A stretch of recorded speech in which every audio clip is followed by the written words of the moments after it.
You think you've got everything figured out in your practice? Well, there might be one big thing that you're missing, and it's not the kind of treatments that you're giving. In this video, we're gonna share the secret to patient care that you might not have thought about: client retention.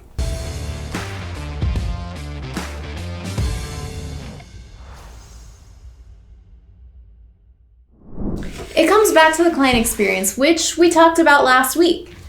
That episode emphasized the importance of providing great service with great treatments and exceptional results. As far as strategies that build long-lasting relationships, here's our 6 heaviest hitters. The first one is going to be building personal relationships. You have to care. Your give a shit meter has to be really big. You have to want to learn about their spouse, their kids, their pets, their hobbies. You have to really spend time listening to this person and caring about them genuinely, not doing it as a bullshit thing because you think that's what you should do. People know when you're being disingenuous. It's a good vocabulary word, right? You have to really make it less of a business to customer, business to consumer, B2C situation, and realize that all business here is human to human, and that's what you need to treat it as. People don't like buying from brands. They don't want to buy physical therapy, but people do like to buy things from people that they like and they trust and they have a relationship with. So number 2 is the intake call. People also call these discovery calls, but it's your customer's first interaction with your business. They've raised their hand and said, hey, I'm aware of your business. I kind of like what you have to offer. I'm interested in hearing more, and I have this problem that aligns with your business model.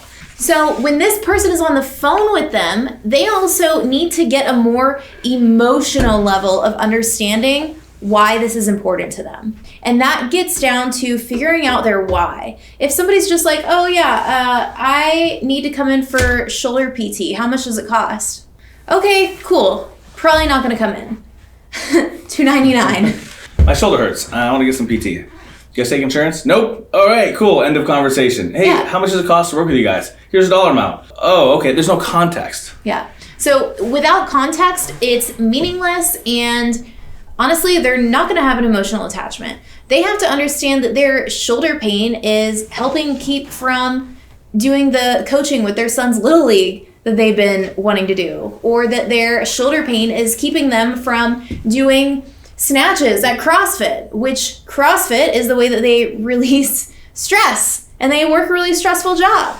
And so it's connecting all of the dots and finding out their deeper why so that you can have an emotional connection on the phone. Somebody is on the other end of that call with that potential customer, and they truly need to be able to understand where that person is coming from and be a listener and be able to care. So even looking at discovery calls for physical therapy, look at it from your perspective. When's the last time you were on the phone like that, talking about your problem in depth to somebody who cared at a doctor's office? It doesn't happen in the traditional medical industry. Especially before you're ever a client there. Really, honestly, sets you apart from everybody else in the health system as someone who's going to listen and who's going to care throughout the entire journey. Because how many times have you gone into the doctor's office and they listen to you for 2 seconds before they turn their back, they get back on their computer? It's funny we both did the same thing. And you feel like you haven't been listened to, or even worse, if it's something that they don't understand, it's in your head, you're making something up, and you're generally healthy and you don't have a problem. Caitlin, what are you here for today? I'm here for my shoulder pain. Okay, do you drink? No. Do you smoke? No. All right, so what's going on with your shoulder? How long's it been bothering you? Maybe a few weeks. Okay, I'll be right back. Yeah. End scene. Yeah, and I'm never going there. But that's what happens. People get thrown around the medical system. The person who's in whatever room doesn't listen, and so then they don't get the full story. They can't actually assess what's going on, and then somebody's story half gets told, and then their problem never gets addressed because the important things never come out. So that intake call is extremely important, and that's the first step to meeting this customer where they're at emotionally. Yeah, and like the next step along like the client experience is the evaluation. When they come in and they meet with you for the first time, and that cannot be the only time that you make them feel special. Think about any buying situation that you've been in, right? You go to, I don't know, Best Buy to buy a computer, which I don't know, I don't buy computers from Best Buy, so it's weird. But either way, you go in there and the salesperson is super nice and trying to be super helpful, and then nobody ever checks on you to make sure that you're happy with your purchase, that you know how to use it well, that you don't have any questions about it. You go to buy a car and they're super nice, like, you want some coffee, sit down, we'll take care of you. And then you never hear from that person, that company, anything ever again. Once they get your money, that's it, they're done dating you. And that cannot happen, right? Once they buy from us, we have to continue to prioritize them, to prioritize the relationship and provide them a great service and a great experience to build that relationship, to make them feel like you continually care about them.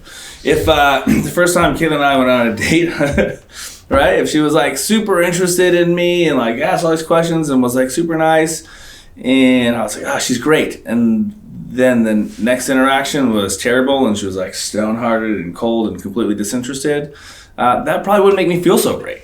And I'm sure you can relate that to any dating situation that you've been in, because that's what this is, right? You're constantly dating them throughout this process. If you don't make them feel special, if you don't make them feel like you care, it is a great way to make them feel used and let down. Like, oh, they were so nice until I paid them, and that's where them being so great ended, right? And for a customer to decide that it wasn't worth it, like spending the money, it wasn't worth their time, and you want them to not tell their friends and be a raving fan, or even worse, tell all of their friends exactly that. Like, yeah, it started off so great, and then like it just felt like I got lost, and it was just like every other place, and I didn't really feel cared about at the end, right? That's poor word of mouth. That's poor reviews, bad reviews. And you know, people will forget the things that you say, but they'll never forget the way that you made them feel. And it doesn't matter how you made them feel in the beginning, it's that last interaction really that leaves an impression, and that's what they're going to remember, is how they felt at the end. All right, so if we break this down and we look at the example, looking through the lens of, like, let's look at the macro. Somebody's on their client journey. They have done their discovery call. We're kind of dating. They've had a really optimistic, great time so far. They're confident that we can help. They come in for their evaluation. Boom, we work voodoo. It's magic in here. They spend their money, and it's a lot of money. They've just put their trust in us. Doesn't it make sense that they're going to feel maybe a little bit of buyer's remorse, maybe have some doubts, and in the back of their head, because it's a lot of money and there's a lot of things that they could do with it, I just spent this money, what if it doesn't work? It makes sense that we can affirm that decision to spend their money by providing kick-ass care, being a human, and checking in with them, and remembering their kid's name. It's not that hard. It's not that hard. Yeah, I mean, we even took our client experience one step further, and for a period of time, we were giving people a personalized gift when they achieved their goals. So when people come to Move Athletics, we want to know in the evaluation to know that coming here was a success. How do we define success?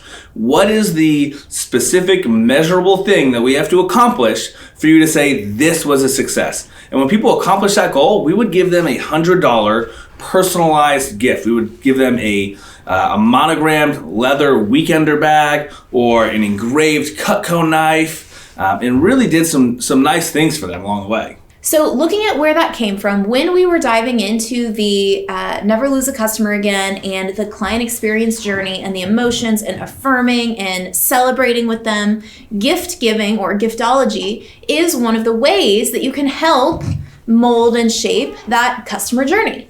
But we went about it in a way that, looking back, it was a mistake, so we no longer do that, right? So we did that, the $100 when people would hit their one big goal. We did that for about 4 months. We realized that in theory, it made sense, but the actual dollar amount and the percentage for every single client wasn't realistic. We went over budget, we lost money, and the way that we were doing it was 2 to 3% of what they paid, we reallocated to a gift. But with all the other expenses of a business, that just didn't make sense. So we also took note that there was no difference between people who received it or not. Like, it didn't drive retention to make people stay longer on membership. It didn't drive people telling more of their friends about it. We just got some mixed reactions. Yeah, some people were like, oh, wow, thanks. That was great. Really appreciate it. But we also got some people that were upset by it. Like, you should not do that. Like, I got in trouble with my husband because I didn't tell him that I was coming here, and it showed up, and he's like, what is this? Who's this from? And it caused some people some problems, honestly, that we were unaware of. And people were, like, some of them were upset. And with Giftology, which, by the way, is another book, you can look it up. Giftology, for someone to feel special, you really need to make it relevant and personal. It doesn't need to be something big and extravagant and expensive, but it should not be money. You shouldn't be giving gift cards. It shouldn't be anything branded, and it shouldn't be food. Here's why. Money is the least thoughtful thing. That's the laziest way to give somebody a gift. Here's a gift card because I don't know what you want and I'm too lazy to figure it the fuck out.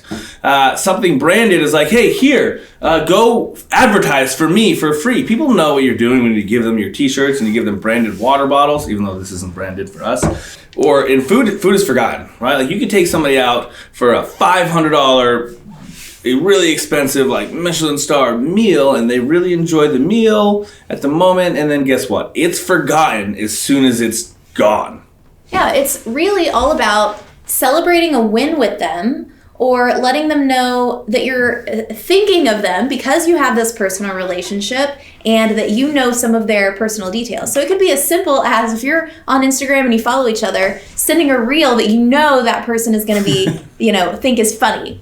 Or, we have a couple of clients right now who are just trying protein powder for the first time. It could also be something as simple as grabbing an extra protein powder at the store and giving it to the patient next time they come in. Because a little bit goes a long way, and adding that really personal touch point is what makes a huge difference, because people remember that.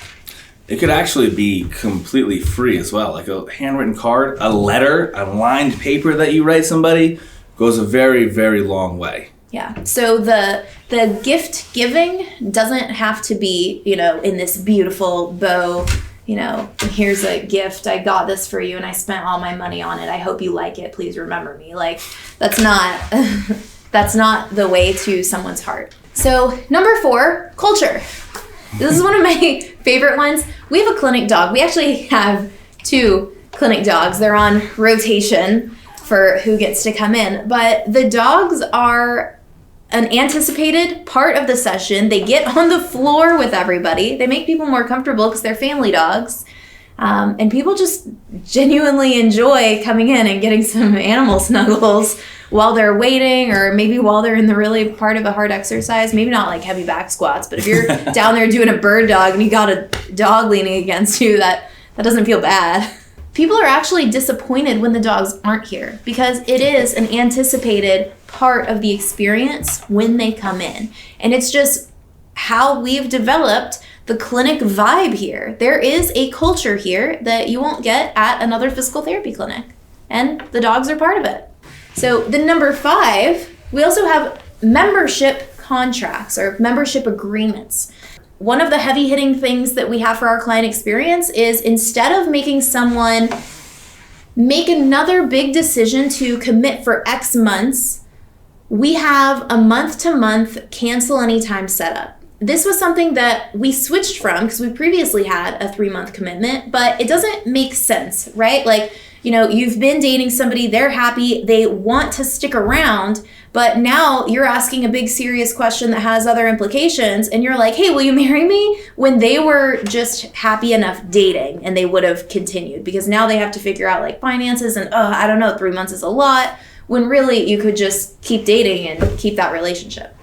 Yeah, absolutely. And then it also makes it so they're comfortable, because you have to continue to provide the value at that point.